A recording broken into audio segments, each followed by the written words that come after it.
You know what? Let me just open the hatch here, and then you'll hear it better.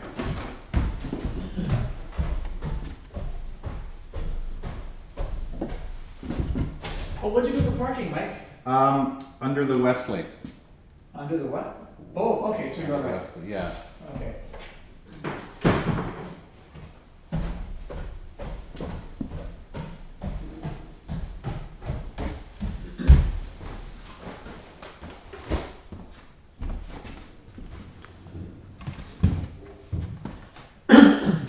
Now, when you hold these keys down, if you listen sort of to the mechanics of it, you can hear it kind of going ka-chung, ka-chung, ka-chung, ka-chung, and that's the in and out that you're supposed to hear.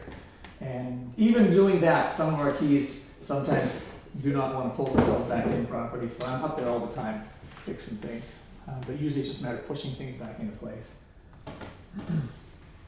And would you mind telling me that again about pushing the key down and how that affects the mechanism upstairs? Well, at least on our old chimes, the way it works is you hold the key down, and as you hold it down, the first relay fires and pushes the hammer out to strike the chime. And once it's out, it flips over a little switch, and as long as the key is still held down, then with the switch flipped over, it'll fire again to pull the hammer back into its proper release position. If you've let off the key too soon, then it's not going to fire that second time and may stay out, or it may just bounce back in on its own through the inertia of the whole thing. But that's why you're supposed to hold it down for half a second each time, and it goes ka-chung, ka-chung, ka-chung, ka-chung, in, out, and then back in again for each time you play the note. Okay? Okay, fire it up. Fire it up. I think it runs off about 40 volts, and it has a generator, a motor upstairs that turns the generator, and that's what you hear firing up to get the voltage going. So.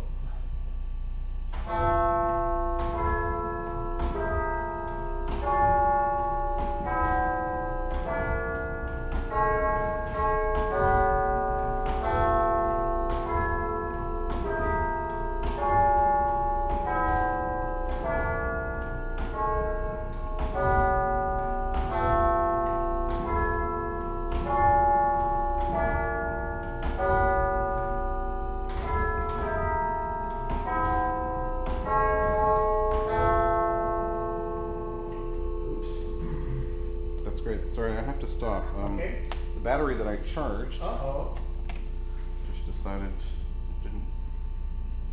Oh, okay. That's good. I had the wrong battery on there. I had the bad battery on there. Does your church have a book like this? No, we do not. One of my goals, now that I'm retired recently, has been to get this transcribed and onto something electronic. It's official. Comes from Deagan. It's got little Deagan imprints all over, kind of thing, and so it's arrangements. It's arrangements made for our thing because they're basically in the 10-note range. Mm-hmm. But certainly would be something you could play. And that little thing that I just did, they called the Deagan peel. I guess it was their trademark kind of thing. And so they say always start and finish with that, as if it'll make the thing play better. A little bit of magic, like you rub the magic lamp or something. But really, they just want the country resounding with that little melody. Yeah, they had a pretty good PR machine. I don't know if have you seen the brochures? Some of them, yeah. Yeah. Memorial Sublime and. So are you going to do some more? Or are we okay now? Yeah. Can we go upstairs now? Went from 50 to 60 and. Yeah. Now, if you were in the process of restoring yours, you could get any motor at all that would hook up to that thing to turn it. It would be all you would really need. The generator is probably more important than the motor.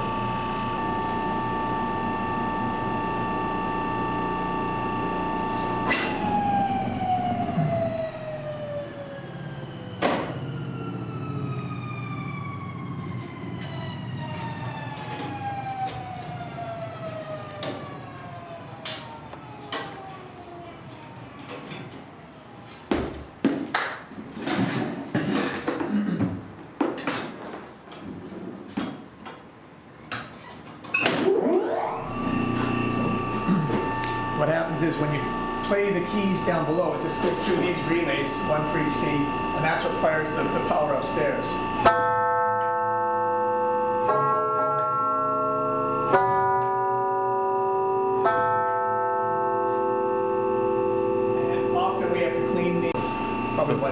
G's not So it's an working actual very well. washer that, It's just a copper washer. So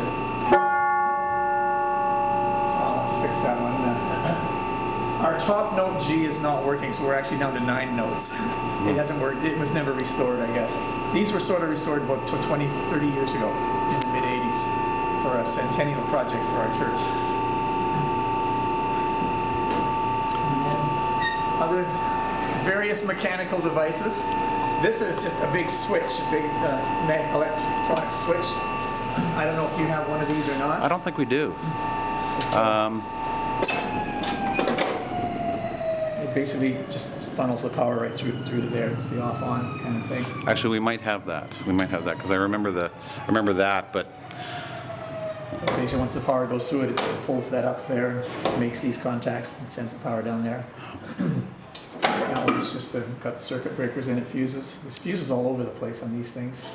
So if someone was working on it and you didn't have power, then they fuse here, fuses in there.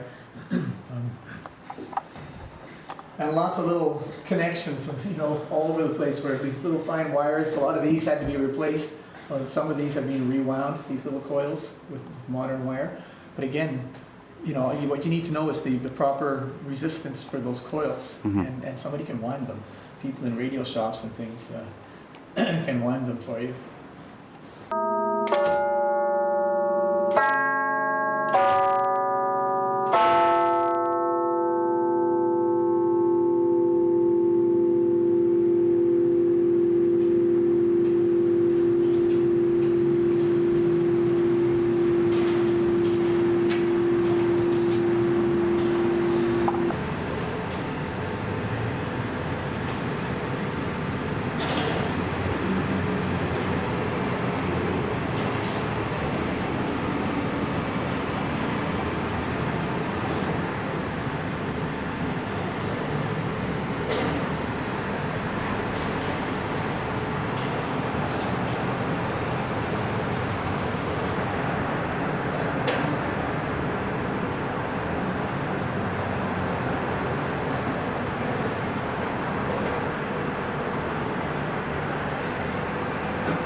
Often I have to adjust these little rollers here so that the plunger actually slides on them and rolls, and I lubricate them in there with a little bit of machine oil, and you just loosen off the screws and you can adjust them in.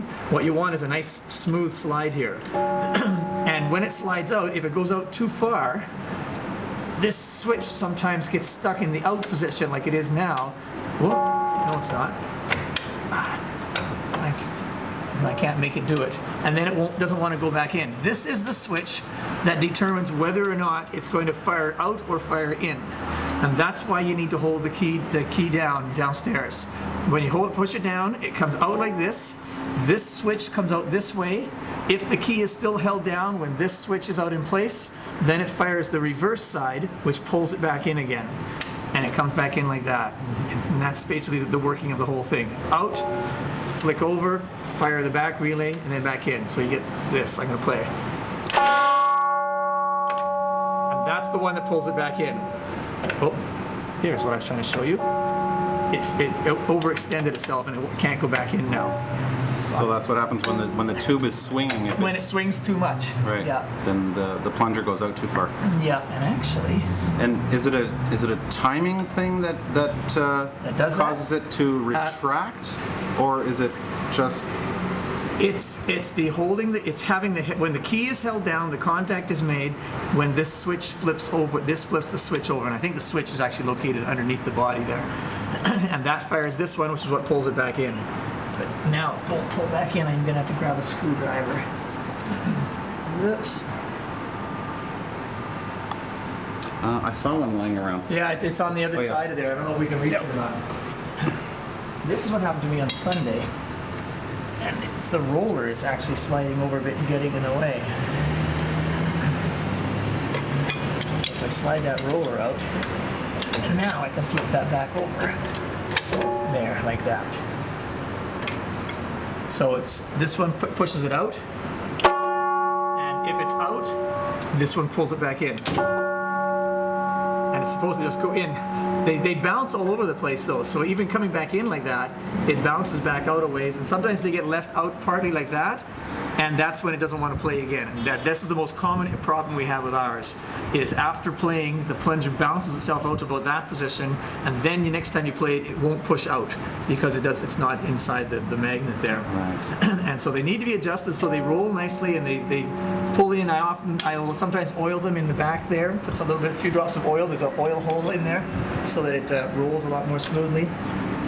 And just a matter of keeping everything moving in the right order.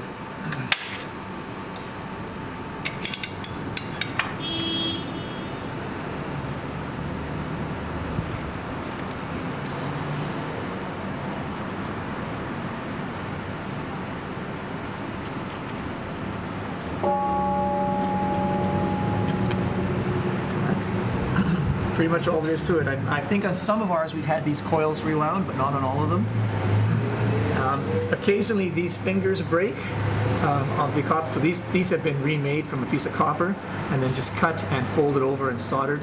So I have a few of these sort of in stock, and they can be made by anybody who's got a saw and a piece of copper kind of thing. And also sometimes I come in with a piece of sandpaper and I just clean off the contacts because they get really dirty in there. And that's about all I do to it. It's just make sure that they're adjusted so they roll smoothly. And sooner or later, we're going to have to tighten up the cables on these ones, and I'm not quite sure about that.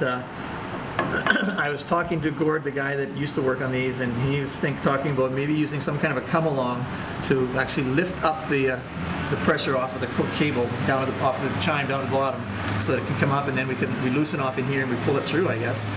But it's a big job because these things weigh a lot. Yeah, I think the biggest one is 1,000 pounds and the smallest is 400. Really? Yeah. Oh man. Yeah. So, but it would be a disaster if one of these things fell through. Yeah. So that's why we want to make sure that we aren't going to have problems that way. So I keep an eye on it to check and see if there's any signs of fraying. This one looks like it might have a little bit in there. I don't know. It's a scary thought.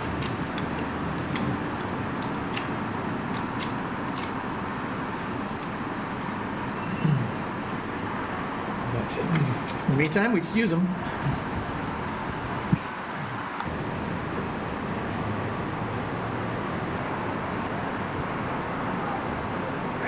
Ready?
We'll look and see.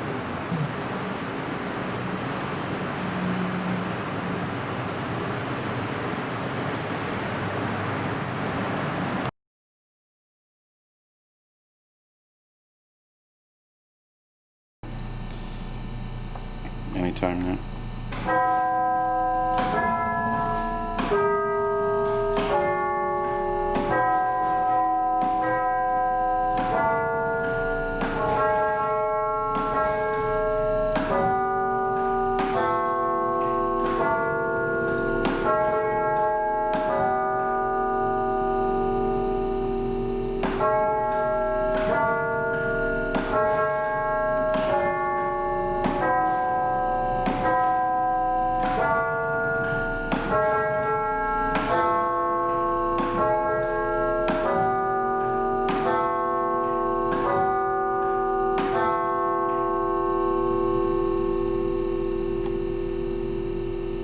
That's what started my whole investigation of this business of the switch and the double relays. The A key doesn't seem to be flipping that switch over. So when the plunger goes out, you can see the mechanically it switches, but underneath I think there's another switch that's not activating. And so it fires twice, but both times it fires on the out push, the push one, instead of pull the second one firing to pull it back in. So I think I'm gonna have to pull that whole A unit right off of its mount and look and see what's actually underneath there, because I never have. But it's hitting twice and then bouncing back in is what it's doing.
leftover for real.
It's leftover for real.